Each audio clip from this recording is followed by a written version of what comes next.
So I can't. This is actually a first for me in my entire life. I have been forced into the position of talking positively about Representative Matt Gaetz, the, Oh, wow. that lunatic Republican piece of human garbage. Who like hits on 16-year-olds or something like that, or I whatever he think does. it was beyond hitting on. I think he like sex trafficked them like across state lines or something. Jesus.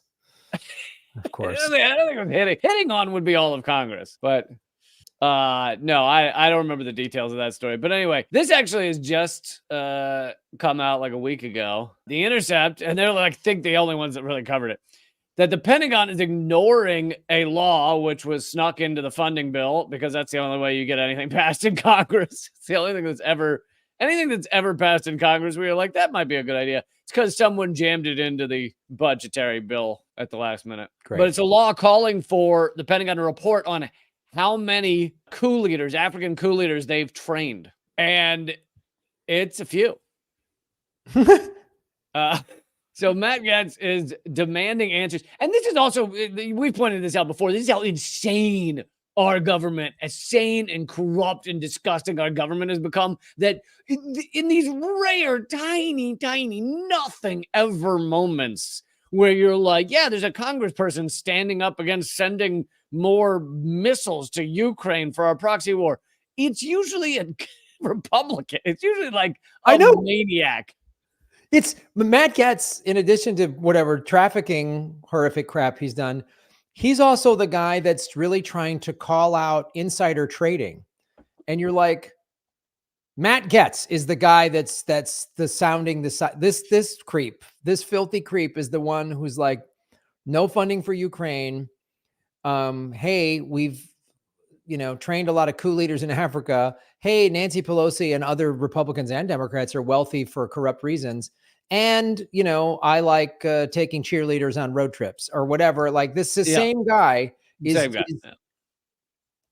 This is how sad it is. It's we've talked about this too, how now the Democratic Party is like the pro-war party. I mean, Sean Penn 20 years ago at the 2003, I think SAG Awards was like, the thing that every actor knows, in addition, that there's no such thing as weapons of mass destruction. He's calling out the Bush administration for lying about WMDs and starting an illegal war in Iraq. That was the Sean Penn of 20 years ago. Now there's a documentary going, we got to sell all our money and send our sons and daughters to go fight with Zelensky in this and alongside Nazis in Russia because Putin bad and I'm dumb. Like it's America is such an insane clown car. It doesn't make any sense. It's so stupid. I do like his new charity organization. I'm done. Sean Penn. It's a great organization.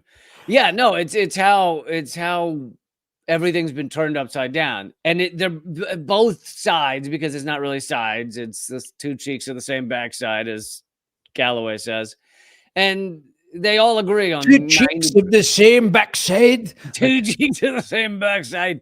And they all agree on everything, except occasionally you'll have two guys be like, we don't want to send any more missiles. And it's Republicans. Or when Rand Paul held up the funding for more missiles to Ukraine just because he wanted them to account for where the money and the missiles were going to.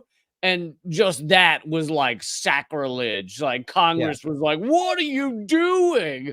Demanding that we tell you where the missiles actually go. Yeah. And he's viewed as some sort of rabble-rousing hero. Like the one cop who says, you should say, I'm going to shoot you for no reason before we shoot guys. That's the big hero. That's the just.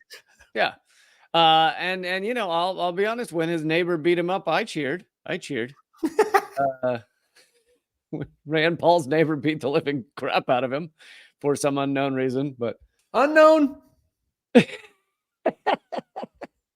I literally think it was like a dispute over like your tree is over my line or something like that. But yeah, anyway. Rand Paul probably disrespect Brad, but I doubt that he just was like, hey neighbor, can we resolve this? And the guy just went nuts. I find it hard to believe. I didn't say for no reason. I said for some unknown reason. Okay. There's a difference. All right, that's true.